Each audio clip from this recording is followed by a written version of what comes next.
Hello, captains. Or is it engineers now? Let's go with captains. That's how it started. Alright, let's do a basic tutorial on how to set these trains up. This is a simple point-to-point train. No fuss, no muss. Let's get to it. You know, there's research that you have to do in order to get all these cool toys. And if we click up here, and we go down here, you see how it says train. Let's go back. Let's go forward. And let's see. There it is, right there. Right after construction 3, trains and long trains. You need to add these modules to your depot in order to get longer trains, but we're not going to go into the craziness just yet. But just be aware that this exists. Let's get out of that. Get out of that. Now, I set this little test bed up so that I know what I'm doing before I do a tutorial. We got one little train with one car running back and forth.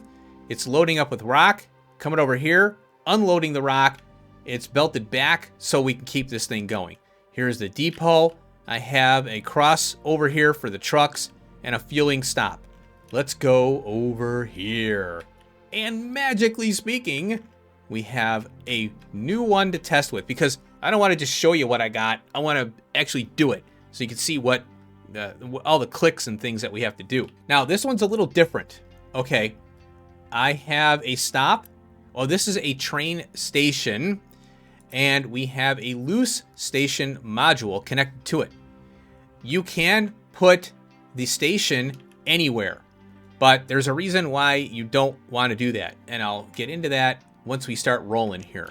You'll notice that back here, I have a train station on the back, and then the loose module set to the front there. I guess you could say, you know, because I'm going from left to right. So I switched it up to showcase a few things as we go through. Let's cover some of the stuff that we get when you research it and you unlock the trains. We have a train depot, which is here.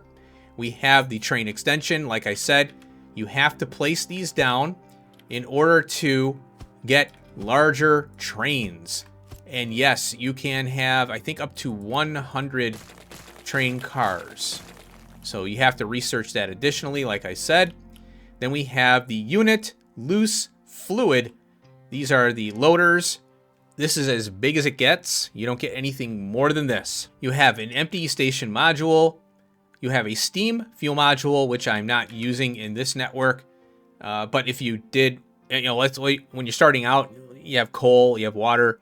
This is where you would set those inputs at.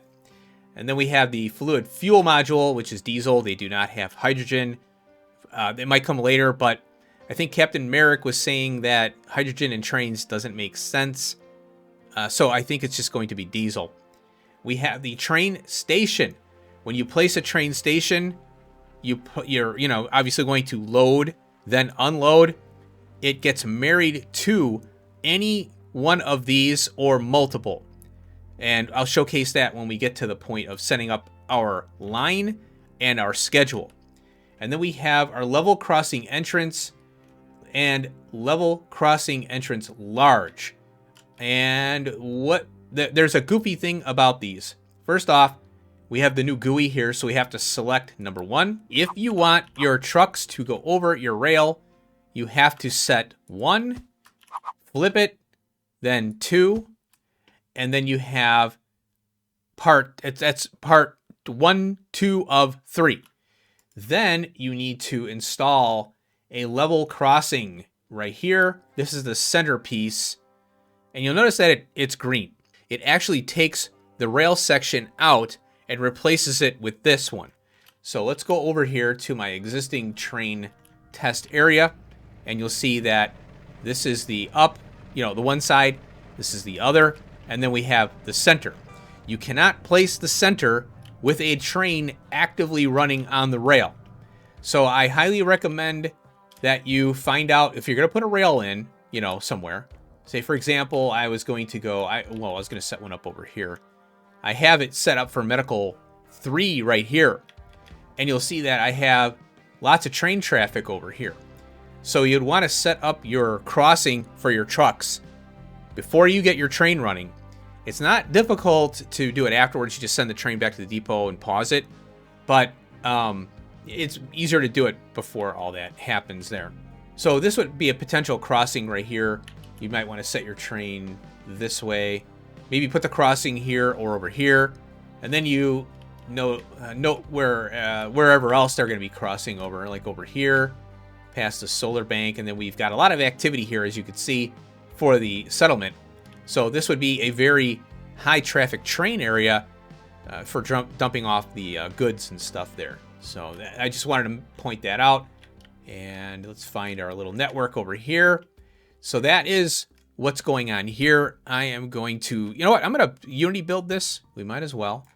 Let's get that going.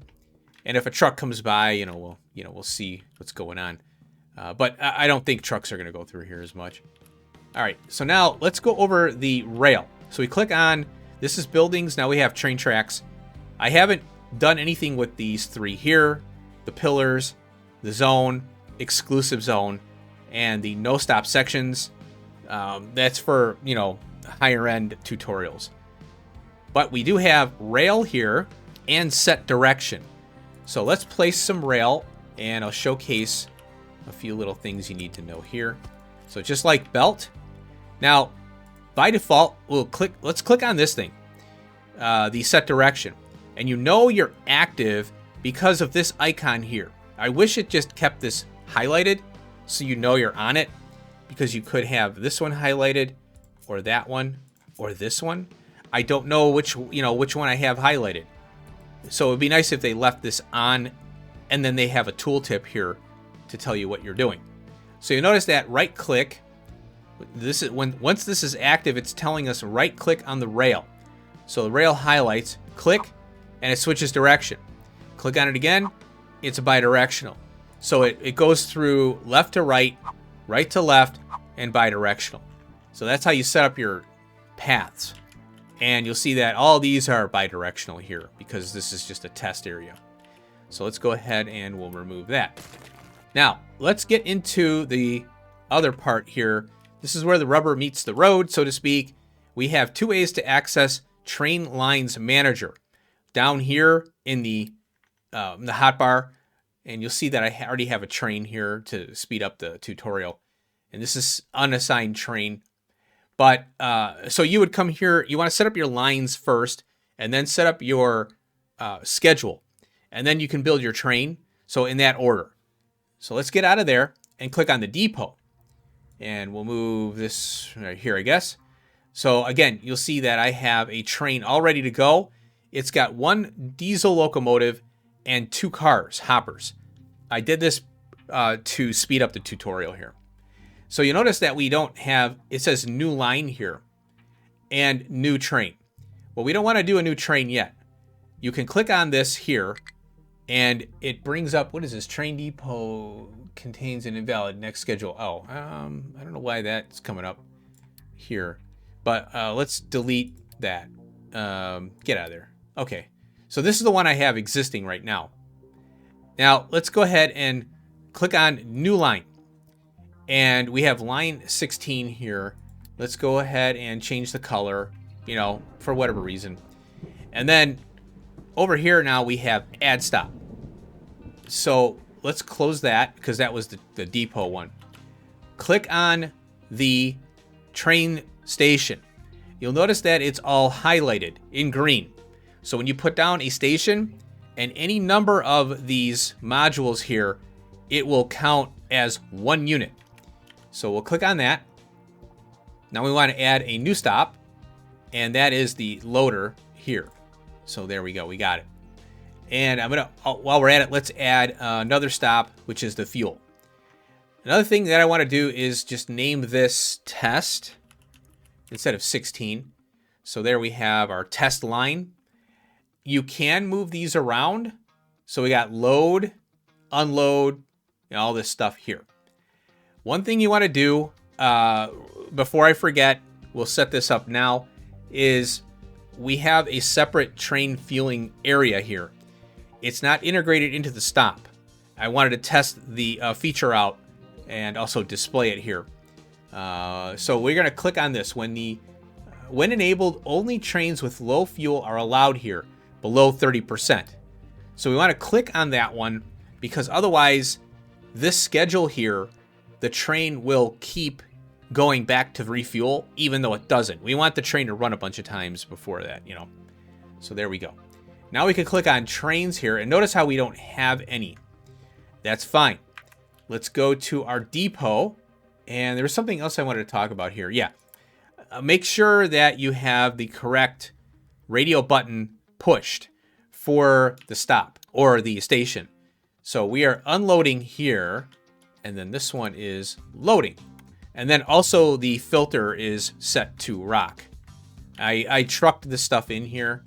And then when if you're doing a test, make sure that you select the trucks cannot import cargo on the both sides here. So you don't want your network bringing stuff over. The fuel stop here is basically a stop and just the fuel module. And I have a diesel tank there just so I don't have to worry about it. You know, I didn't want to pipe it in. All right, let's go to our depot here. And we already have a train. So let's go, let's see, stored train cars. Let's click on new train. And notice how it came up here. So I'm going to remove those just so we can go through it together. We want to set a new line, which is test. And because I have already trains inside the depot here, I just simply click on each one of these. And you right click to remove them just in case you're like, oh no, I don't need that many or whatever. And then what we do is there's the build cost down here, all the speed and stats and everything. And now what we do is we just build it. So we are waiting for our fuel because that's not stored inside here. And what will happen is a truck will come over here most likely and pick it up and bring it over here.